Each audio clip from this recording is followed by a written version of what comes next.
کہ وہ وہاں پہ نظام کو پانی دیتے رہیں، نظام کو قائم رکھیں۔ اسی عامر فاروق نے یہ کیس بھیجا تھا افضل مجوکا کو، حالانکہ اس پہ پوری بحث ہو چکی تھی، صرف فیصلہ دینا تھا، لیکن افضل مجوکا سے پہلے شاہ رخ ارجمند وہ بھاگ گیا تھا فیصلہ محفوظ کر کے، کہ پھر نہیں سنایا۔ یہ میرا خیال ہے اس میں واش روم میں اپنے آپ کو چیک کرتے ہوں گے کہ یہ مرد ہیں یا ان کو جو مردانہ انسٹرومنٹس ہیں وہ لگے ہوئے ہیں۔ ویسے تو ثابت نہیں ہوتا کہیں سے کہ یہ مرد ہیں یا ان کی کوئی اپنے ماں باپ نے تربیت کی یا کسی اچھے استاد یا کسی اچھے پروفیسروں نے ان کو ہاتھ لگایا، رٹے روٹے مار کے یا نقلیں مار کے یہ یہاں سیٹوں پہ آ گئے۔ پاکستان کا اس وقت سب سے بڑا مسئلہ کیا ہے؟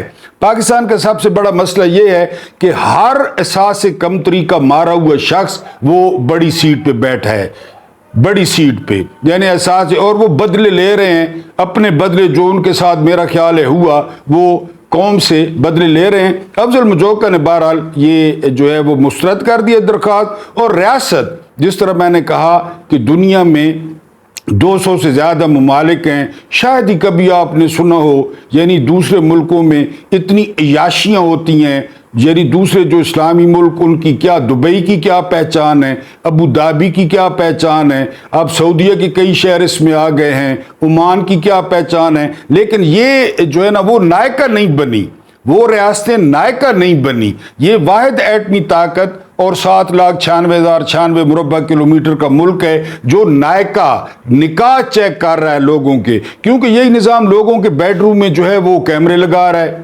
یہی نظام جو ہے وہ لوگوں کے بیڈ روم میں جو ہے نا وہ آڈیو ریکارڈ کر رہا ہے، یہی نظام جو ہے وہ لوگوں کے بیڈ روم توڑ کے اندر سے جو ہے نا لوگوں کو گرفتار کر رہا ہے۔ تو یہ نظام جو ہے یہ اس حد تک جائے گا یا اس حد تک پہنچ جائے گا یا اس حد تک پہنچا دیا جائے گا۔ پہلے بھی ہم نے جب سے ہوش سنبھالا ہے تو سیاسی مخالفتیں ہوتی آئی ہیں، مارشل لاء لگتے رہے ہیں، لیکن جہاں ریاست اپنے آپ کو لے آئی ہے، یعنی آج وہاں پہ بین الاقوامی میڈیا موجود تھا، وہ یہ رپورٹ کرے گا اپنے جو ہے نا سفارت خانوں کو یا اپنے ملکوں کو کہ ایک سابق وزیر اعظم کو شادی کرنے پر جو ہے وہ سزا دی گئی، اور آج اس سزا کو معطل کرنے کا فیصلہ بھی مسترد کر دیا گیا۔ اور شرم آتی ہے، یہ جو بڑے بڑے علماء موجود ہیں، ان کے آپ پگڑ دیکھیں، ان کی آپ گھنی داڑیاں دیکھیں، ان کے آپ فالورز دیکھیں، لیکن یہ آپ کو ممبروں پر بیٹھ کے وہ حسین کا درس دیں گے، یا آپ کو ممبروں پہ بیٹھ کے وہ کہانیاں سنائیں گے، لیکن مجال ہے کہ کسی شخص نے سامنے آ کر، کوئی 10-15 نامی گرامی علماء نے سامنے آ کر کہا ہو کہ یہ تم لوگ جو ہے وہ کیوں گندگی میں ہاتھ مار رہے ہو، اور کیوں تم لوگ وہ گندگی اٹھا کے اپنے چہرے پہ مل رہے ہو، اور کیوں ریاست کو نائکا بنا رہے ہو، یہ کسی میں جو ہے نا وہ جرت نہیں ہوئی۔ آپ کو پتہ ہے حلوہ مانڈا یہاں پہ جو ہے نا وہ علی شریعتی نے کہا تھا کہ جب تم حق بات کہو نا تو اس سے فرق نہیں پڑتا کہ تم لوگ مسجد میں کھڑے ہو یا کسی جو ہے نا وہ شراب خانے میں کھڑے ہو، اگر آپ حق بات کہتے ہو۔ لیکن یہ یہاں پہ بڑے بڑے لوگ، بڑے بڑے علماء، ان کے پاس بڑی بڑی لینڈ کروزریں اور ان کے بڑے بڑے جو ہے نا وہ مدرسے، لیکن مجال ہے کہ کسی نے کہا ہو کہ ریاست اس حد تک نہ جائے، اور جو ہے نا، اور ان کے تمام بیانیوں کو، چاہے وہ 9 مئی والا ہو، چاہے وہ عدت والا ہو، وہ 8 فروری کو لوگوں نے جواب دے دیا۔ جو مہذب ملک ہے وہاں یہی جواب ہوتا ہے، اور یہی جواب کافی سمجھا جاتا ہے کہ جو چہرے پہ ترپڑ لگے، جو چہرے پہ تھوکیں پڑی ان کے سارے پروپیگنڈے کے جواب میں، لیکن نہیں، آپ کو پتہ ہے یعنی وہ جو ہے نا کہ نہیں، ہم تو جی وہ نہیں مانتے، یہ کوئی لوگ تھوڑے ہی ہیں، یہ تو رعایا ہیں، یہ تو بھیڑ بکریاں ہیں، یہ تو جو ہے نا وہ کیڑے مکوڑے ہیں، ہم تو ان کی نہیں سنتے۔ بہرحال آج پھر پانی میں مدھانی لگی۔ میں نے اس دن آپ کو کہا تھا ایک ویلاگ میں کہ 14 سال کے بچے سے پوچھ لیں کہ یہ جو آزاد امیدوار تھے، جو یعنی پی ٹی آئی جن کو سپورٹ کر رہی تھی، ان کو ووٹ کس پہ پڑا ہے؟ عمران خان کی وجہ سے پڑا ہے یا ان کی ذاتی شخصیت کی وجہ سے پڑا ہے؟ وہ 14 سال کا بچہ آپ کو بتا دے گا۔ لیکن میں نے آپ کو بتایا ہے کہ 13 ججوں کی فل کورٹ بیٹھی ہے، ان کو سمجھ نہیں آ رہی کہ یہ ووٹ جو ہے نا کس کو پڑے ہیں۔ آج جب قاضی فائد عیسیٰ صاحب بہت زیادہ پھنس گئے، یعنی جسٹس عائشہ ملک صاحبہ نے، اس کے علاوہ جسٹس اطہر من اللہ نے، جسٹس منصور علی شاہ نے، جسٹس منیب اختر نے جب کراس کویسچننگ کی الیکشن کمیشن کے وکیل سے کہ یہ آپ نے کیا کیا ہے، یہ کیا کیا ہے، یہ کیا کیا ہے، تمام کی ذمہ داری آپ لوگوں پہ عائد ہوتی ہے کہ آپ نے جو ہے، اور پھر انڈائریکٹ ذمہ داری وہیں پہ درمیان میں بیٹھا ہوا قاضی فائز عیسیٰ کہ اس پہ عائد ہوتی ہے جس نے نشان چھین لیا، جس نے پارٹی کو بکھیر دیا، جس نے لوگوں کو کنفیوز کر دیا، جس نے امیدواروں کو کنفیوز کر دیا، اور جس کی وجہ سے یہ حالات وہ پیدا ہو رہے ہیں۔ لیکن میں آپ کو پہلے بتا چکا ہوں کہ قاضی فائز عیسیٰ کی اپنا چھچڑا پھنسا ہوا ہے، وہ جو چھچڑا پھینکتا ہے کسائی اس طرح کر کے، وہ ہے ایکسٹینشن۔ اب قاضی فائز عیسیٰ پی ٹی آئی یا سنی اتحاد کونسل کے حق میں فیصلہ دیتا ہے تو ایکسٹینشن جاتی ہے، اور وہ اکتوبر میں وہ اس نے دفع ہونا ہے، وہ کوڑے دان کا حصہ بننا ہے، کموڈ میں اسے فلش کر دیا جائے گا ہمیشہ کے لیے، جس طرح کموڈ میں فلش کیا جاتا ہے۔ اور اس کا جسٹس منیر کو اب لوگ بھول جائیں گے۔ اب لوگ جب آئندہ مثالیں دیں گے نا تو جسٹس منیر کا بڑا بھلا کر دیا ہے قاضی فائز عیسیٰ نے۔ ہم نے ہوش سنبھالا ہے تو ہم سنتے تھے کہ جسٹس منیر لانتی تھا، جسٹس منیر جو ہے نا وہ کمپرومائز تھا، جسٹس منیر نے اس ملک میں جمہوریت کی جڑیں کاٹیں۔ اب جسٹس منصور کی قبر کو بہرحال سکون آ گیا ہوگا کہ جی اب بڑا شکر ہے قاضی فائز عیسیٰ جج بنا۔ قاضی فائز عیسیٰ کو کانے دجال افتخار چودھری نے سپریم کورٹ کا جج بنایا اور وہ حادثاتی طور پہ چیف جسٹس بن گیا۔ اب بہرحال وہ جو جسٹس منیر تھا اس سے کچھ وزن کم ہوگا اور وزن شفٹ ہوگا قاضی فائز عیسیٰ پہ۔ پاکستان کی تاریخ اس شخص کو یاد رکھے گی، پاکستان کی تاریخ کا ایک سیاہ کردار، پاکستان کی تاریخ کا ایک کالا کردار، پاکستان کی تاریخ کا بدترین منصف، اور اس ملک کی اس سے زیادہ بدقسمتی کیا ہوگی کہ یہ شخص وہ پاکستان کا چیف جسٹس ہے۔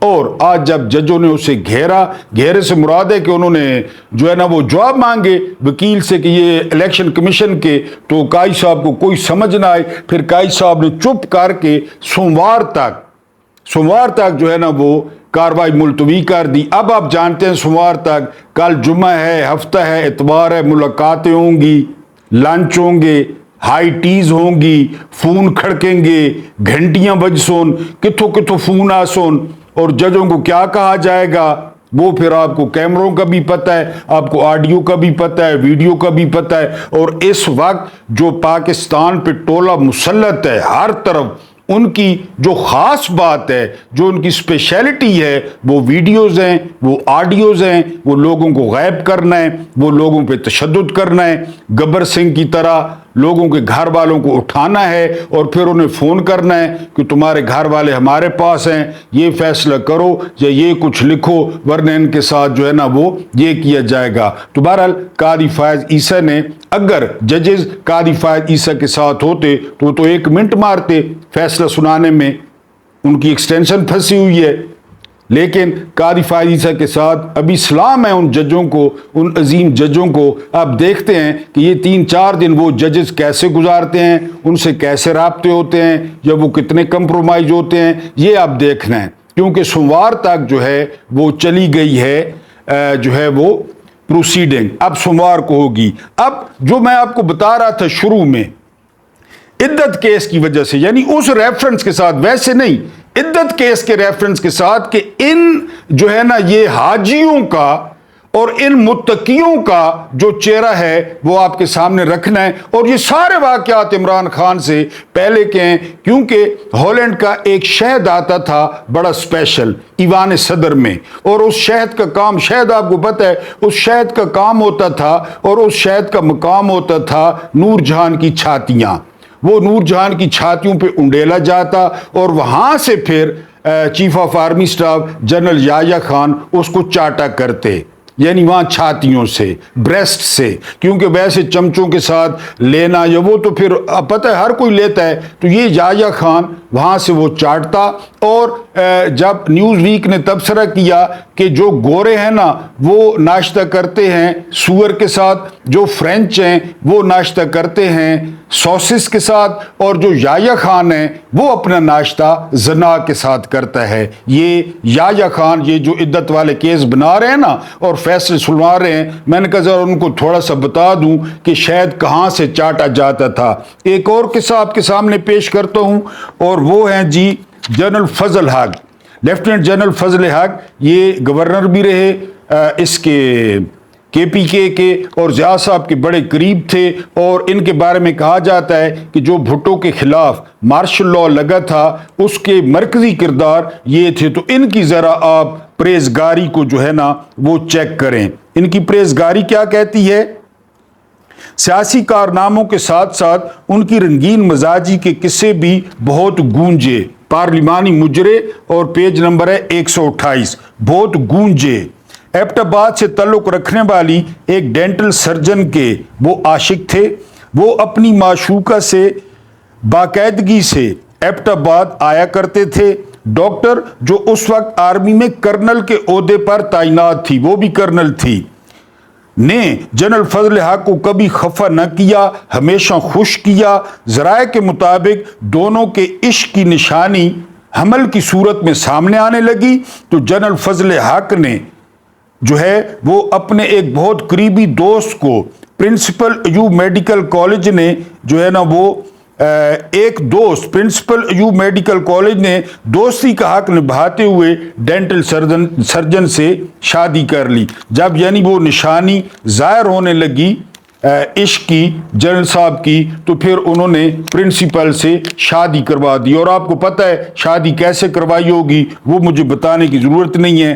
اب ہے جی بازار حسن اور سیاست، پیج نمبر ہے 135، اور یہی پارلیمانی مجرے۔ شاید ہی کوئی ایسا سیاستدان ہوگا جو کبھی بازار حسن نہ گیا ہو، بلکہ کسی ظالم نے تو یہاں تک لکھا کہ موجودہ دور میں مقتدر اور حکمران طبقات کے شاہی محلات تک جانے والے اکثر راستے شاہی محلے سے ہو کر گزرتے ہیں۔ آپ کو راجہ اندر کے اکھاڑے، عیاش سلاطین کی حرم سرائیں، محمد شاہ رنگیلا کا قلعہ معلیٰ نہیں بھولا ہوگا۔ حالانکہ سیاستدانوں اور رئیس زادوں نے اپنی کوشش سے ان کے کارناموں کو چھپانے کی کوشش کی۔ جدید دور کے رنگیلے سیاستدانوں نے فلمی ہیروئنوں اور بازار حسن کی ہر تتلی کو اپنے نوٹوں کے بل بوتے پر ناچتا ہوا دیکھا۔ ملکہ ترنم نور جہان سے لے کر ریما تک شو بیس کی تقریباً تمام پریاں حکمران طبقے سے تعلق رکھنے والے شرفاء کے اشاروں پر ناچتی رہی ہیں۔ 135 پیج پارلیمانی مجرے۔ یہ جواب ہے عدت کیس کا۔ اپنے جرائم پر وہ کبھی خفیہ شادی کے ذریعے تو کبھی دولت کے ذریعے پردہ ڈالتے رہے ہیں۔ دولت کا لشکارہ دیکھ کر نازنین اپنے لبوں کو سی لیتی۔ بازار حسن کی تتلیاں بڑے بڑے سیاستدانوں اور مقتدروں کو اپنا شکار کرتی، یوں ان کی مارکیٹ ویلیو میں بے پناہ اضافہ ہوتا۔ یہ تھا جی بازار حسن۔ اس کے بعد میں آپ کو کون سی سٹوری سناؤں گا؟ اس کے بعد میں آپ کو سٹوری سناؤں گا پنجاب اسمبلی کا MPA ہاسٹل۔ پنجاب اسمبلی کے بارے میں پڑھ کر وہاں اراکین اسمبلی نہ صرف شراب پیتے ہیں بلکہ راتوں کو مجرے کی محفلیں سجاتے ہیں۔